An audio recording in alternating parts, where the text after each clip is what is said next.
want to take a few minutes and discuss with you this evening about engine coolant loss. I've been getting a couple emails in the past couple of days about engine coolant leakage. Apparently there's this one gentleman that's having some issues with his car. I'm not sure what he's driving. He can smell engine coolant, can't figure out where it's leaking. Well, if you can smell engine coolant, that sweet, bitter smell, first pop your hood, check your rad hoses first, check your thermostat housing as well. If there's a puddle of engine coolant there, your engine's going to get hot and you're going to really notice that smell, especially when the engine is warm. If there's no leakage there, check underneath your lower rad hose. If you can't see anything leaking there, but for whatever reason, your engine coolant in your radiator is going down, take a look in behind your fan shroud. Okay, it might be difficult to do. You might have to turn the fan blade whatever way so you can kind of visually inspect if there's any fluid leaks down there. Okay, see, it's dry. You can even look at the radiator. There's nothing wrong with the rad, and everything is bone dry in there, so we know there's no coolant leaks going on there. Next, what you're going to want to do is inspect your water pump. The water pump, you'd be better off if you had a pair of ramps. Use your ramps and inspect your water pump. Water pumps have a weep hole. Okay, now when the internal parts of the water pump, let's say a bearing, starts to go, what's going to happen is coolant is going to start leaking out of that weep hole. So when your water pump is done and you notice that it's making a loud metallic grinding noise and you have fluid leaking out of it, you know your water pump is done. Normally you can drive a few miles on a worn out water pump and you can get home without drastically overheating your engine. You will be able to limp home, but your water pump should be changed. If for whatever reason your water pump is completely dry underneath, you don't see any indication of coolant leakage coming from the water pump, what you're going to want to do is go into your car, and of course it's August, so you don't use the heater this time of year anyway, but turn your heater on. If you can smell engine coolant with the heater on, and you can smell it just clear as day, what you're going to want to do is stay in the car, open your passenger side door, and visually inspect if there is any coolant leaking on the floor here. Okay? And if you have a bad heater core, you are going to notice that when you shut your heater off or you stop the car, you are going to notice that there's steam in here. Okay? So if for whatever reason you shut off your car and you can see steam coming out from the dash, well, you're going to have yourself a nice day, because what just went wrong is one of these. Okay, this is a heater core. Alright, these components do go. Even in the summertime, people think, well, hey, I don't use my heater in the summertime, I'm using the air conditioner. There is still engine coolant cycling through this all year round. If you have the car running for 10-15 minutes in the driveway, there is engine coolant cycling through this, and there always will be. So if you have engine coolant all of a sudden pouring on your floor, and you can see steam pouring out from the dash or coming out the defroster vent, and your windshield is getting frosty, and your front defroster won't clear it up, but you can really smell the engine coolant, this is bad. Chuck it. Now, people are going to wonder, okay, well, you know what, I found my heater core. My heater core is right underneath the engine compartment. It's not underneath the dash like most cars now built today. My heater core is located right here. There's about 12 bolts there holding that unit in. Believe me, you will be there under the hood of your car. If your heater core is located here, you will be under there for at least an hour, because there's RTV sealant on this cover, and you're going to have to break that seal.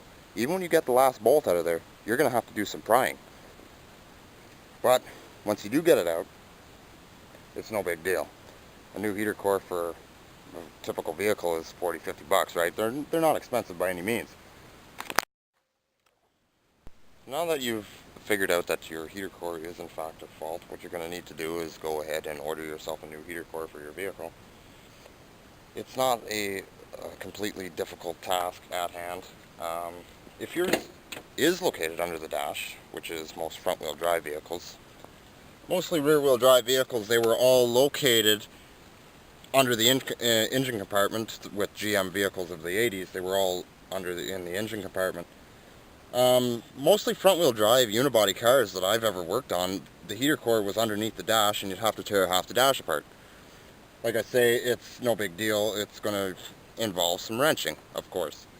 So, if you notice that you're driving along, you check your engine coolant every, let's say once a week, and you're constantly topping up your engine coolant. You can't figure out where it's leaking. Your heater core might not be leaking that bad. What might be happening is that it is leaking inside the heater box and the engine coolant is just sitting there. Now you might get a whiff of engine coolant every now and then, but if you don't have your heater on, you're never going to know.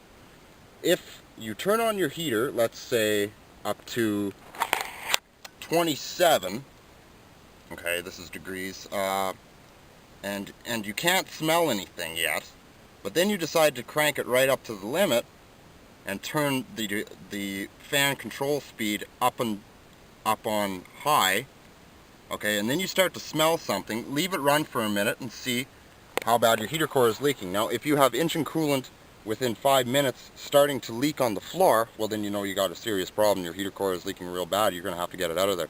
If you don't notice it leaking that bad, you can actually take your vehicle to a radiator place and they can actually patch them. I've heard of people doing that. I don't know why. Why waste your time and money when a brand new heater core is 40 bucks? But I've heard people taking them to radiator repair shops and they'll actually fix your heater core. And then you'll notice that you'll be driving in the dead of January and all of a sudden your window starts fogging up. I don't personally recommend you doing that. I've heard of people doing it. To me, a heater core is not serviceable. Okay, in my opinion, a heater core is not serviceable. If your heater core is leaking, change it. Get it the hell out of there and put a new one in. That's my recommendation to you, whoever is having issues with their heater core. Okay, but if you are losing engine coolant, you can't figure out where it's going, there's a good chance that you can't find any leaks, there's a good chance that your heater core is shot. You have to remember, engine coolant is constantly cycling through your engine and your heater core, okay? All year round. It never stops. Now, let's say for example you're like me. It's August, it's hot, it's about 32 degrees today. We don't need the heater, okay? All 4 windows down, 470 air, or the air conditioner. Now, and which is pretty fine, right? Nothing wrong with that. But, if for whatever reason, you have to take your heater core out, that's alright too. This is all I've ever done. My heater core is not in the vehicle whatsoever. Look at what I've done here. Now, typically you're going to need your heater core, or you're going to have engine pumping right out of these hoses and onto the ground. Okay? And it'll be coming out of there at a high volume. These hoses are actually under pressure too.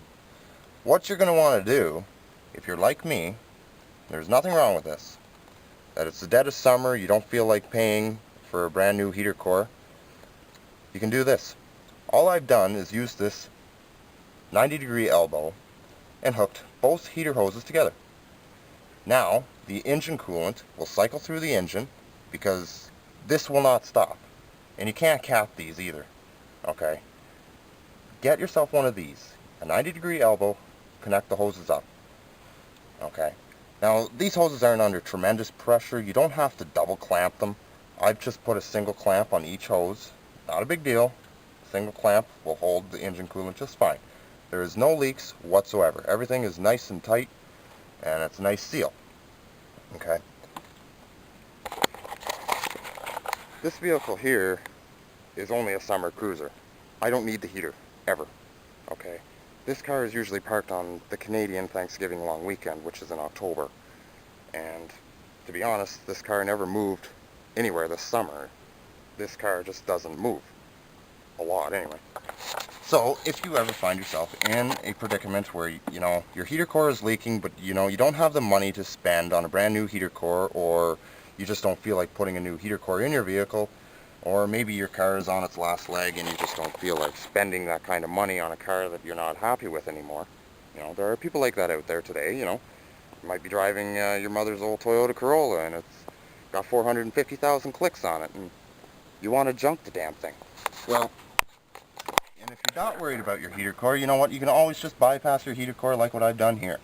That's all you have to do. Okay? Then the engine coolant is cycling through the engine. Okay, you notice that it'll come from your water pump all the way up. Alright?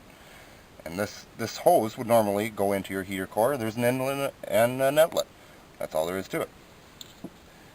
So, I hope that shed a little bit of light on engine coolant loss. If you ever have engine coolant and you have no idea where it's going, you can't find any leaks, start with your heater core before it ends up on the floor of your car.